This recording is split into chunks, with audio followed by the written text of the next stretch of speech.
The year is 2032, and I am sorry to say that the world has become a pussy-whipped Brady Bunch version of itself. A video 2 days in a row? No, impossible. It cannot be. But yet it is. So let's try to enjoy this. What's up, world? Hope you're all doing fantastic. I'm glad that some of you really enjoyed my last video. Hopefully you'll really enjoy this video, because I've compiled some stuff. This took a couple hours, actually. And by a couple hours, I mean, shit, I've been working on this, like, all morning. It's 10 o'clock. I've been up since, like, 5:30. I mean, yeah, I ate breakfast and I walked my dog and stuff. But I've been fucking working on this video pretty hard. So hopefully you guys enjoy my efforts. In my last video, I focused on what I believe Trump will be doing in the Middle East. Particularly what Trump will be doing in Iran. Hopefully that doesn't come true, but it looks like it will be.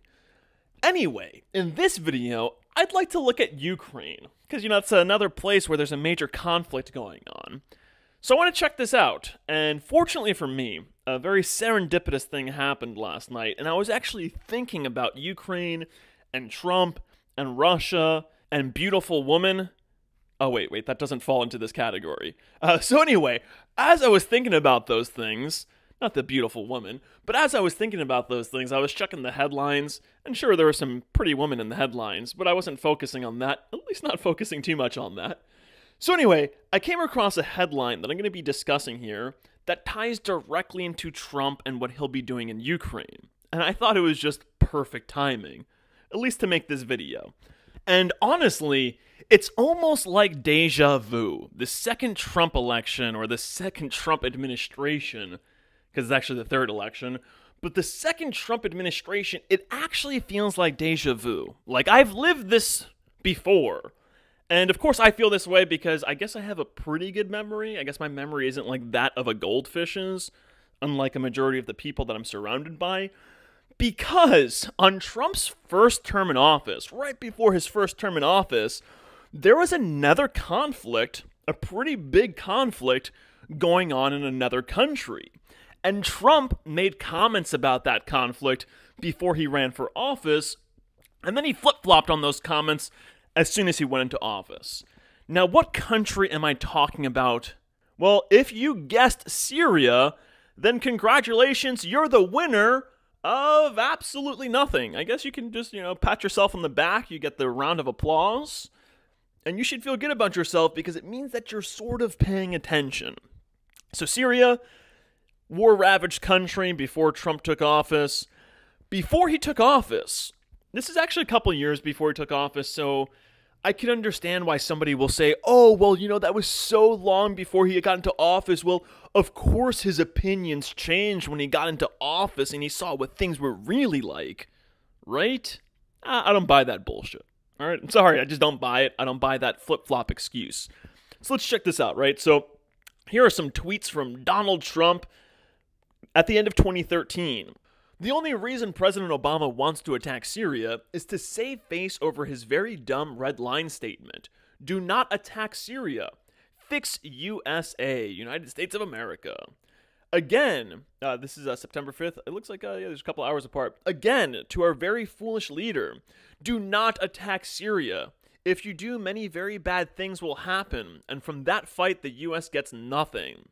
So this is 2013. Now, I tried really hard to find more recent articles, maybe like 2015 when he was running for election, but Google and these search engines, they basically buried like all of these stories. Like, it's so difficult to find a past news article on these search engines now. Fortunately, though, we have ChatGPT. So I asked ChatGPT, did Trump claim he was going to end the war in Syria before he entered office in 2017. And its response was, and you can take this with a grain of salt, the AI isn't always correct, but this is the AI response. Yes, before Donald Trump entered office in 2017, he often spoke about ending U.S. involvement in conflicts abroad, including Syria. And I'm sure that we don't even need an article for this, like we shouldn't need a news segment for this, or even ChatGPT. Our brains, I'm sorry, not our brains, but our memory should be able to extend back a little bit further than just like last week. You know, maybe we should have, like, our memory should be capable of remembering things from at least a couple years ago, if not a decade, maybe 2 decades ago. I myself, I'm 35, and I can still remember my childhood very clearly. Like, my first memory, like, probably like 3 or 4 years old. I have a very good memory, and I guess that's a blessing, because it seems like not a lot of people do. So yes, before he took office, he talked about ending the wars abroad, including Syria. He criticized the U.S. foreign policy in the Middle East, claiming it led to endless wars and emphasized a more America-first approach.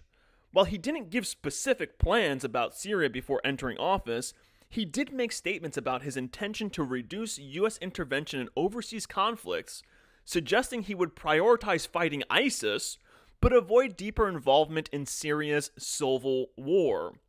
Okay, I wish that they gave like an actual date for this, but we can probably speculate if we use our memory. That was around 2015, even in 2016 when like the election was in like its really hottest point. He said all this stuff. Okay, now what happened after he entered office? So we got a little PolitiFact article here, right? So Van Susteren said Trump had a different opinion in 2013 than he does now about whether Obama should have intervened in Syria after Obama's red line was crossed. Now, this is what bothers me about this article, is that there was many mentions. Trump mentioned Syria many times after 2013. He mentioned Syria many times while he was running for office, but for some reason, this PolitiFact article only goes back to 2013, where we have those tweets. So in 2013, Trump said emphatically that the United States should not attack Syria, even though the Assad regime crossed the line by using chemical weapons, propaganda. Okay, if you believe this shit, this was propaganda. No evidence that he actually gassed his own people. Actually, there's very clear evidence that it was ISIS and these other free Syrian fighters that actually did this. And even when if they did do it, like some of them just looked completely staged. Like there was no actual chemical weapons used. But in 2017, he criticized the Obama administration for not reacting to the 2013 chemical weapons attack with force. Trump admitted that his position on Assad has changed. We rate this person's claim as true. Okay, no, it gets better than that, right? So how Obama's red line fiasco led to Trump bombing Syria. This is 2018, this is April, but I believe he actually bombed Syria. Did he bomb it in 2017? No, actually, I think he waited till 2018 after his first year. I could have sworn, though. No, yeah, it was in 2018. Yeah, so in 2018, Trump, after just 1 year in office, goes and bombs Syria because there was claims that Syria used chemical weapons on their people. Any evidence? Nope, just claims. And Trump was ready to go over there and bomb the shit out of people that he claimed he was against bombing just a couple years before. Now, an almost identical thing is occurring between Trump and Ukraine. Let's check this out, right? So, Trump says U.S. needs to get out of Ukraine war. Right? So, this is September of this year, September 24th. So, like the end of September, not even like the beginning of September. Not that it would really matter. It's not that big of a gap of time, right? So, Republican presidential candidate Donald Trump said on Tuesday the United States needs to get out of the war in Ukraine, and that Democratic Vice President Kamala Harris and President Joe Biden had no plan to do so. Okay, so there's a couple of things that is being insinuated here, and that is that we're in the war in Ukraine. Right? This actually insinuates or gives the impression or the implication that we're actually in the war in Ukraine right now. I mean, sure, we're sending fucking billions of dollars of military equipment there, of aid.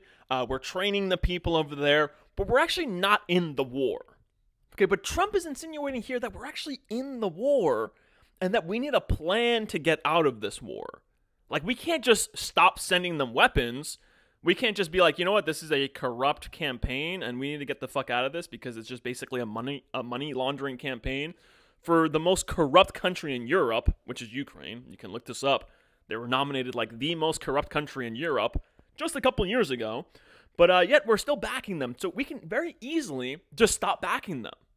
It's really simple. If Trump is truly an outsider, he'll get into office and he'll be like, no, look, Biden, he was in bed with the corrupt people over there. He had skin in the game because his son was getting money from these scumbags. You know, he can go through all this. He can actually lay down the law and say, hey, look, this is all corrupt, and not only is this corrupt, but I'm going to have somebody investigate this, and we're going to have fucking public hangings for this level of corruption and this level of government spending for a corrupt purpose. Okay, I mean, he can very easily do that. But let's check out Trump's plan to get out of the war in Ukraine, because now he has all the Trump-tards, all the NPCs on the right, are now like, oh, we gotta get out of the war in Ukraine, and Trump's gonna do it, and he has to do it with force. Sorry, that's just how I hear these people when they talk to me. So anyway, let's look at this, right?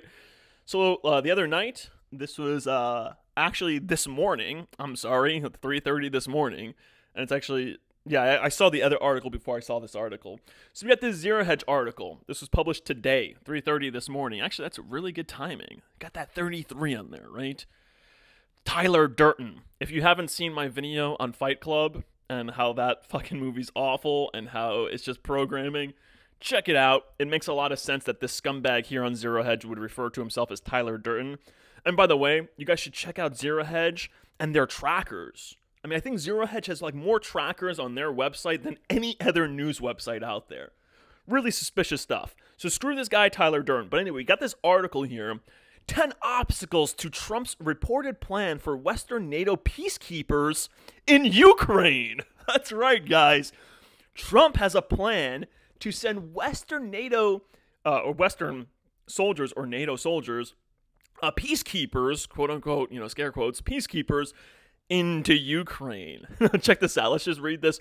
We're actually going to jump over to the Wall Street Journal because this article is basically reporting on this article. It's the news reporting on the news. So anyway, Trump promised to end the war in Ukraine. Now he must decide how. It's like, once again, what? Why is he involved in the war in Ukraine at all? That's not our conflict.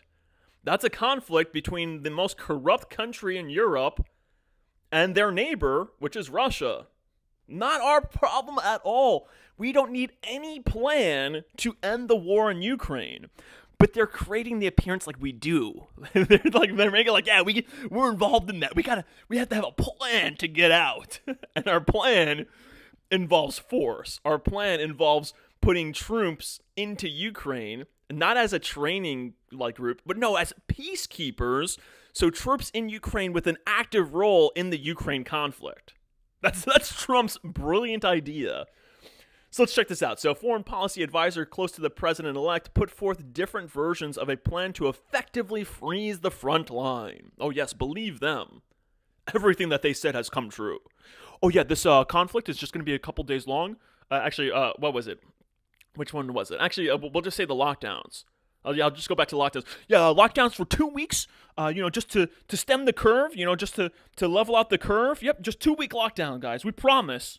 You just give up all your rights and let us declare this national emergency. Just 2 weeks, we promise. All right? Yeah, we're just going to effectively freeze the front lines. No. You mean the opposite of that.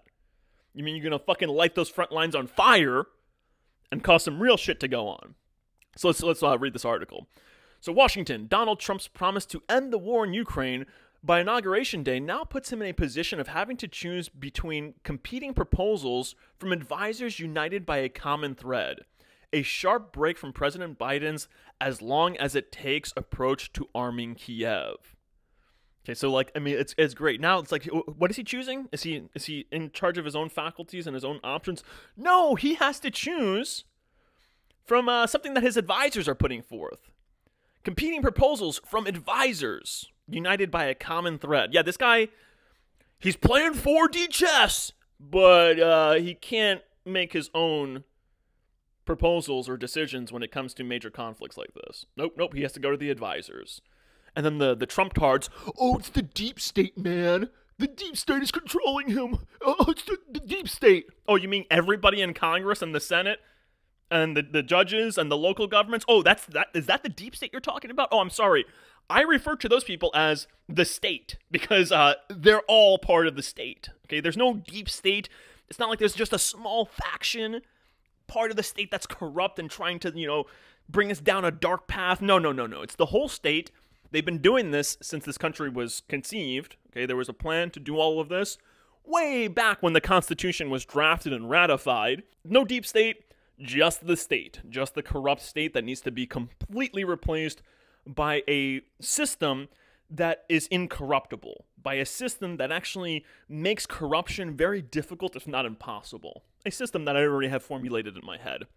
So anyway, don't worry, I'll get it on a piece of paper as quickly as possible, maybe by the end of this year. And I'm sorry about the many digressions. So throughout his campaign for the White House, Trump bashed Biden's handling of Ukraine. This is like identical to how he bashed Obama's handling of Syria, warning that it made World War III more likely and that Kiev fleeced the U.S. by obtaining weapons worth billions of dollars free of charge. You know how we had this article over here, this one right here, how Obama's red line fiasco led to Trump bombing Syria? We're going to have an identical article. I'm going to call it right now. We're going to have an identical article where it's going to be like how Biden's handling of Ukraine forced Trump into World War III or some bullshit like that, right? That's pretty much the article I anticipate that we're going to see, right? So throughout his campaign, World War III more likely, and that Kiev fleeced the U.S. by obtaining weapons worth billions of dollars free of charge. You also want to bet that Trump will continue to send weapons to Ukraine free of charge. I guarantee he'll go back on that too, right? So he has said he could resolve the conflict quickly, bringing both sides to the negotiating table, but hasn't revealed how he would do so. Now, see, this is the setup. This is the hypnotic suggestion. So he's all like, yeah, man, I can handle that conflict, even though we got no business in that conflict. So then his supporters are like, yeah, man, Trump, you go handle that conflict, man. And then they buy into the bullshit. And then they're like, yeah, man, we got to go to war. Even though, like, 2 years ago, if Biden did the same thing, we'd be like, no, Biden's dragging us into World War III. Now it's going to be like, yeah, Trump is dragging us into World War III. And then you'll have those idiots at the barracks, at the military barracks, all cheering, yeah, Trump dragging us into World War III, yeah! Idiots. I mean, like, it's unbelievable. Let me charge my laptop. Okay, so I can't give you those plans because if I give you those plans, I'm not going to be able to use them, he said during the campaign. It's like literally exactly what he did with Syria. It's like, yeah, I'm going to end that conflict. I'm not going to tell you how. I'm going to end that conflict for sure. The ones that actually ended the conflict in Syria was Russia. And it's hilarious, too, because now when you read articles on this, Trump is like, I'm the one who wiped out ISIS. And, of course, everyone with their fucking paramecium brains, their goldfish memory, they're like, yeah, man, it was Trump that wiped out ISIS. And it's like, no, you idiots. It was Russia going into Syria, backing Syria, and actually helping them wipe out ISIS. That's what actually really did it. And actually, during that time, when Russia and Assad were working together to wipe out ISIS, Trump did everything he could to prevent Assad and Russian forces actually moving in on ISIS positions, and they would fucking bomb the Assad forces. It's hilarious. I mean, there's a video, and I'm so upset I don't have it saved because I cannot find this video. I can't find the video anywhere, no matter what I put in. I typed it into ChatGPT. Even when I think I find the situation that like I was looking for, I go to look for news articles, they just don't show up. So there was a time, I believe it was 2018. Now, it was most definitely 2018 because I was taking a specific history class and I brought it up in that history class. So in 2018, there was a case when the Assad forces were bombed by the U.S. forces and the Western allies. And then within minutes, ISIS forces moved in on those positions. And there was a lot of speculation in the international community that this was evidence that the West, the United States, was actually cooperating with ISIS. And they were like, no, it's just a coincidence. And then idiots fell in line, and then it was memory banked. And now you can't find it anywhere. There was a video of this shit and everything. But anyway, so, I can't give you those plans. In fact, Trump hasn't approved a specific peace plan, allies said, including how he would persuade Russian President Vladimir Putin and Ukrainian President Volodymyr Zelensky to sit at the same table and negotiate. While advisors have offered ideas, only the president-elect, in consultation with key aides, will decide how to handle the sensitive and high-stakes diplomacy, they said.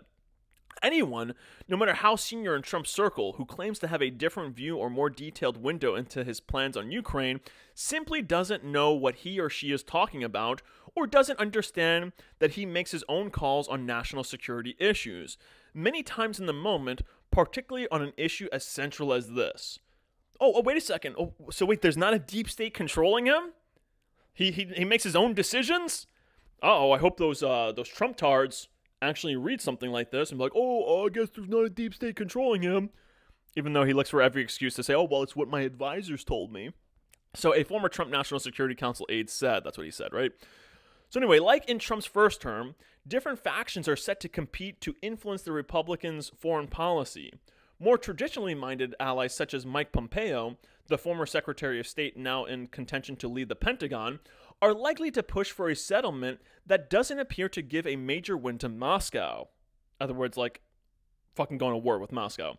Others' advisors, particularly Richard Greenell, a top candidate to lead the State Department or serve as National Security Advisor, could give priority to Trump's desire to end the war as soon as possible, even if it means forcing Kiev into significant concessions. I love the language of the could.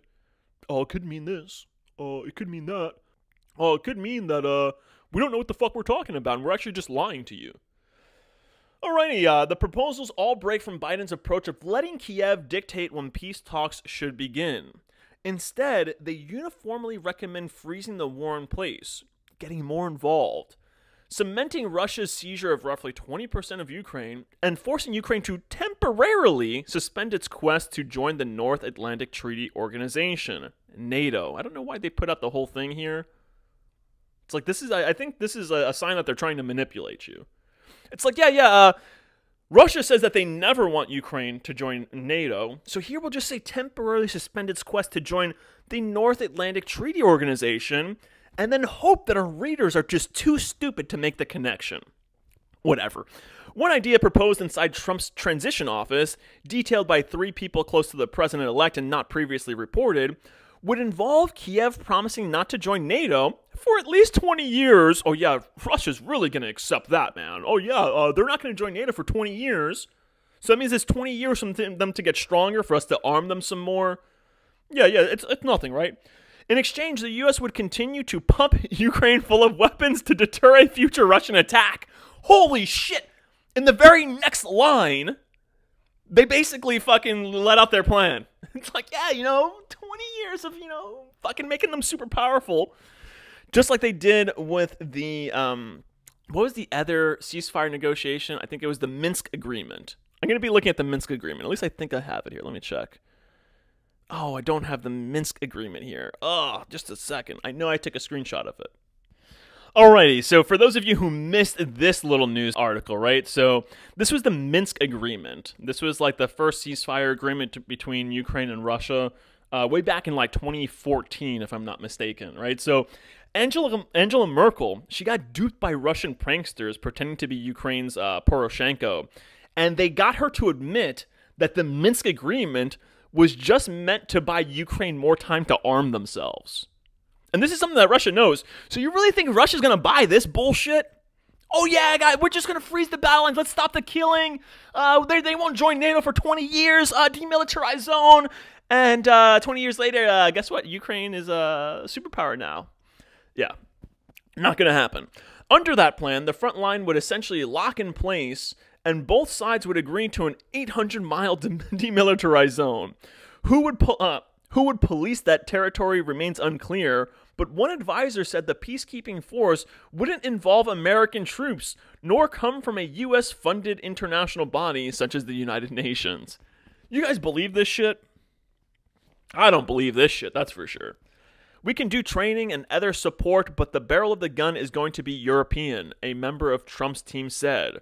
We are not sending American men and women to uphold peace in Ukraine. Yeah, you guys are. And we are not paying for it. Get the Poles, Germans, British, and French to do it. Oh, yeah, sure. That's like, we have nothing to do with those countries. Yeah, we're going to get these other countries to do it. Okay, buddy. You mean those other countries that won't even pay their fair share into the NATO military alliance? Okay, you're an idiot. That proposal, in some respects, echoes comments made by Vice President-elect J.D. Vance during a September interview when he suggested a final agreement between Ukraine and Russia could involve a demilitarized zone, heavily fortified so the Russians don't invade again. Russia, Vance continued, would get to keep the land it has taken and be assured of Ukraine's neutrality. Oh, you mean for 20 years? And then Ukraine will just go and then take the land back, right? Okay, of course. It doesn't join NATO. It doesn't join some of these sort of allied institutions, he said on the Sean Ryan show. He just feeding them people bullshit. Earlier this year, Keith Kellogg and Fred, this asshole, who both served in Trump's first White House, presented Trump with a blueprint that includes withholding weapons from Ukraine until Kiev agrees to peace talks with Russia. Ukraine could still try to regain lost territory, but would have to do so through diplomatic negotiations. Which of these strategies Trump will pursue, in whole, in part, or at all, is unclear.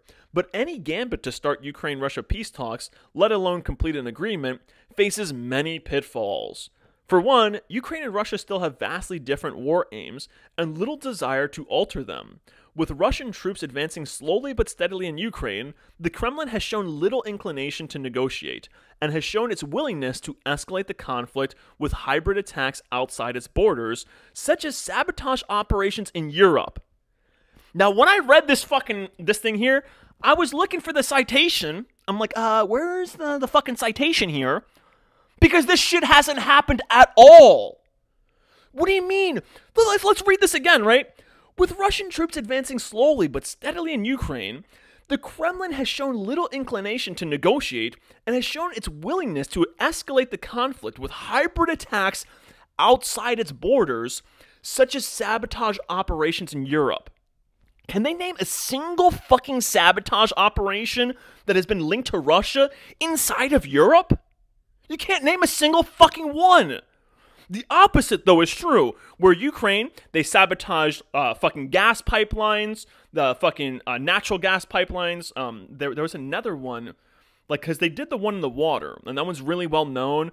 And it's like fucking known for a fact that that was the West, it was Ukraine. And they're still trying to blame it on Russia. They're still like, oh, it might be Russia.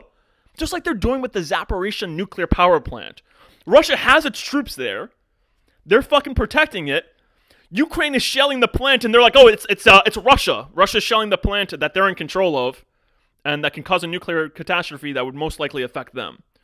Then there was the dam. They also destroyed that dam in Ukraine, which caused crazy amounts of flooding in areas and was like a huge environmental fucking catastrophe.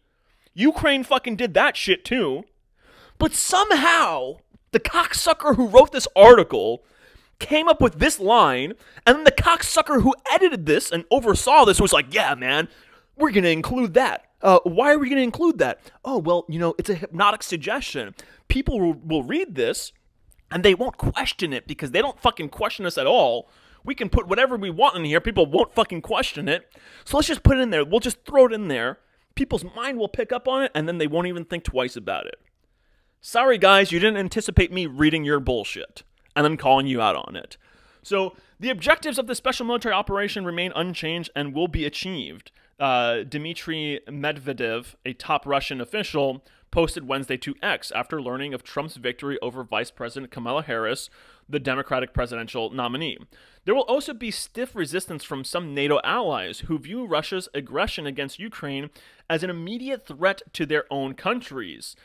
This asshole, Finland's foreign minister, said she wasn't aware of any specific proposals by Trump's team, but stated there shouldn't be any negotiation without Ukraine agreeing to the fact that it's negotiating and doing so on its terms. Okay, Zelensky, whose country is heavily dependent on the U.S. for military and financial assistance, could, more easily than Putin, be forced by Trump to negotiate, but the Ukrainian leader would have to contend with a public that views seceding territory as a capitulation to Moscow. Ukraine is also getting billions of dollars from European countries. They could do this without the United States, and that's what's really mind-boggling. Is like we've given them hundreds of billions of dollars in aid. Tens of billions, if not hundreds of billions of dollars worth of military and financial aid. And then other countries have also given them like almost a comparable amount. Not comparable really to us, but still in the billions of dollars of military equipment and aid. But I mean, this is just mind-boggling. So Trump has said that Ukraine's survival is important to the U.S. Why?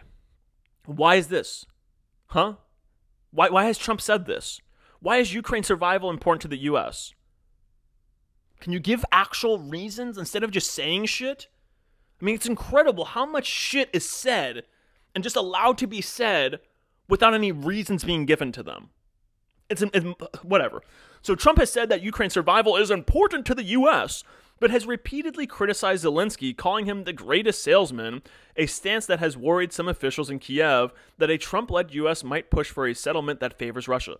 Don't worry, Zelensky. Trump is only saying that so his supporters believe him, okay? It's just for his retarded supporters, for those Trump-tards, it's just for them to believe. He doesn't actually mean that, and you can tell this by all the promises that he went back on his first term. His first term in office, he went back on pretty much every single one of his campaign promises, except for maybe lowering taxes and maybe one or two other things that I can't even think of right now. But lowering taxes was the only thing I can think that he actually stayed true with. But the thing is, since he lowered taxes and kept spending the same, he's not really lowering taxes, okay? So I don't buy that shit. So Zelensky on Wednesday congratulated the president-elect on his victory, appealing to their September meeting in New York and praising his peace through strength approach in global affairs.